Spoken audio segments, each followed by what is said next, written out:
Hey family, it's Michelle Pierre, your girl as the voice of Espresso Unicorn. I'm so happy to be back with y'all this month. And as you know, you better know, it's Women's History Month, which became a national celebration in 1981. It did start off as just a week, just like Black History Month, but it wasn't until 1987 when women were given their just due, and it became March became the month of observance for Women's History Month. So, shout out to all the women who led the charge with that. But I'm so excited today. We're kicking off this podcast with a phenomenal woman, a beautiful and talented actor and entrepreneur, Tanieka Clarke. Thank you for joining us, Tanieka. Thank you so much for having me. I am just honored to be with you. Awesome. No, we're honored to have you, and we can't wait for you to drop some of those word knowledge. Or look, I'm mixing up my words, but that's all right. I guess I'm just too excited about having you on the air today. But regardless, I want to go on and kick it off with helping the audience understand who is Tanieka Clarke. So if you can tell us about, your life, your family, your job, whatever you feel comfortable sharing. Sure. So a little bit of background about me. Aside from wearing many hats, is kind of what I'm known for. But I grew up in Miami, beautiful Miami. So just rich in culture. And my family is from Guyana and Jamaica. Some from the Bahamas. So yeah, just really ingrained in culture. I am an only child from my mom, only daughter from my dad. So yeah, I do have an older sibling on my dad's side, my brother, who is near and dear to my heart. I, as I said before, wear a few different hats, but I do just like to represent myself as an actress, as an entrepreneur, because there's several things that I do. And then my purpose is to just be a light in the world, especially in this time. I feel like there's just so much chaos and confusion. And that doesn't mean I don't, have problems of my own, but I just know, how to tap into my source. And just, I know what I carry as a woman, and I just want everyone else as women to just be aware of that and impacted by that in some way. Oh yeah. No, that's great. And if you could, I'd love to hear, and I'm sure our audience would love to hear a little bit more about your entrepreneurial pursuits. And especially as it relates to, you were just talking about, being a woman, right? And that power that we possess. Yeah. So, entrepreneurially, I am a spa business owner. So naturally, I'm a spa enthusiast. Always have been, I think, since I was like a kid. My mom, it's her fault. But aside from that, my most recent passion has been the sex trafficking world. And I don't want to make this long by any means, but I was able to discover on my journey that there were women that needed other women to be a voice for them and to fight for them because they could not fight for themselves. And I became aware of that. I felt strongly pulled in that direction. And I'm really, really happy that I decided to just go with that. And being in this space, in the short time that I have been in this space, I've been able to just see the effect that saying yes has had on different women, whether they were survivors and fighting for other women still, or whether they were still just going through it themselves and being trafficked. So yeah, that is in a nutshell. Yeah, well, we're going to pull that apart a little bit, hopefully.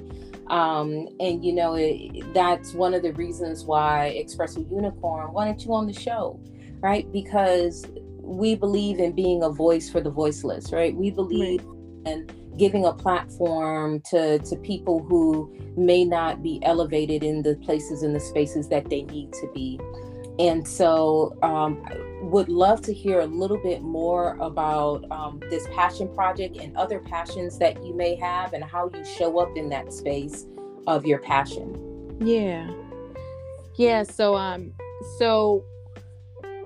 I guess the two in some way kind of go together. Because with me being the spa enthusiast that I am, for me, it's always been about making women feel better about themselves, and not just women, men too, because, I've been in that space for a while, and I've done massages and facials and all of those things that are self-care related. But my heart has always been for the ladies, for the women, because I am a woman, and so I've always just wanted women to feel like their best selves, because I know what that feels like. And again, just seeing women who were so helpless, downtrodden, abused, and and I didn't really. It's still a myth to so many of us. We don't realize how so many women find themselves in these horrible situations, but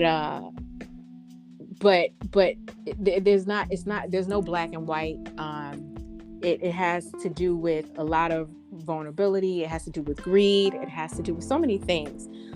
So anyway, like I said, just in that space, again, my heart has just been for the women, and just on one hand, just wanting women to feel really, really good about themselves, and in that same breath, I guess, really not even on the other hand, but in that same breath, just wanting women to be rescued and to know who they are, and to know that there's hope. Yeah, because probably, I'm sure a big piece of that feeling good about yourself means that confidence is there too.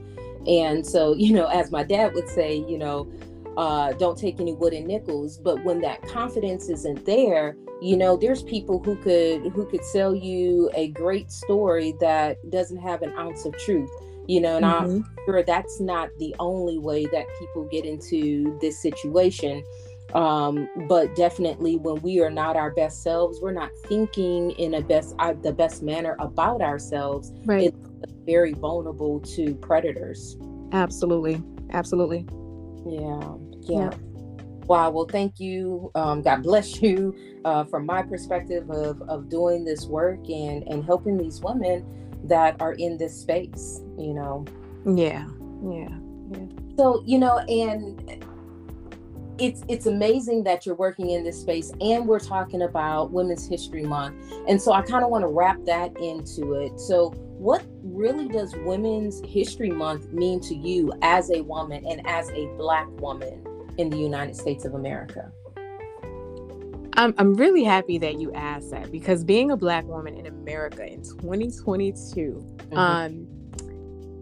oh my gosh, at this time, I'm just really pleasantly pleased at how women are becoming more unified, especially in this age of social media. We are celebrating one another.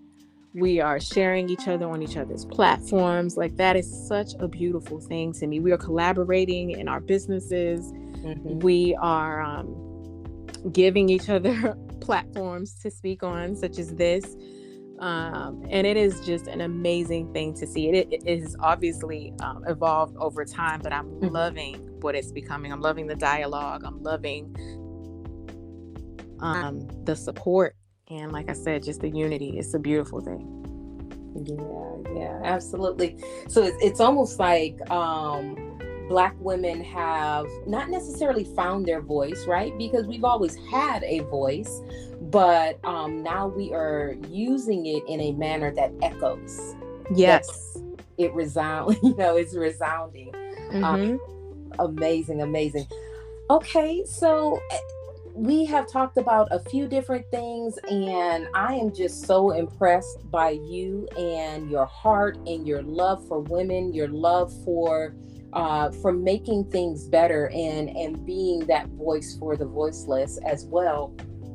If you could talk to a young lady right now, let's say she's in high school, maybe in middle school, is there anything that you'd like to leave with her? Yeah, absolutely. I would love to say to her, to you, if you're listening, um, you are beautiful. And I know, you know, we hear this via whatever source and medium we hear this through. Sometimes it seems like a cliche thing to say and that people say. But truly, truly, truly, we as women, we're so complex. The way that God made us is so intricate, and I wish we knew how amazing we are. If we just study even just the science and the biology and our makeup, we would just know how much we carry, and even not just naturally, but even spiritually, just the way that we're made up. And so I just want to say, you are beautiful. You are strong. If you just even look at just our ancestors and the women that came before us and the things that they were able to endure, the things that they were able to create and make and build, and the women entrepreneurs that you see before you today, even in media, and the amazing things that they are doing, just know that if they can accomplish it, if Michelle Obama can do what she did and just become who she had become, you also have that power inside of you. And I just want to say, be authentic to yourself. Get to know yourself. Get to know your truths, what you like, what you dislike, who you are at your very core, and just be true to that. Be unshakable, be unapologetic in that, and you will flourish. Whew. Powerful, powerful. But one thing that I want to throw out there too, young ladies, just like Tanieka that's on this line today and on this podcast, or Tracy that we talked to a few weeks ago, or Tiffany that we talked to a few weeks ago, you too can be these strong, intelligent, beautiful women. Absolutely. So please, please, please always hold on to that. And as my daddy would say, don't take no wooden nickels. All right, your girl, Michelle Pierre. And that is all we have for today in this podcast. Thank you so much, Tanieka, for being with us. And we look forward to speaking with you in the future. Thank you for having me. Awesome podcast. Awesome podcast. And I love being here. Thank you.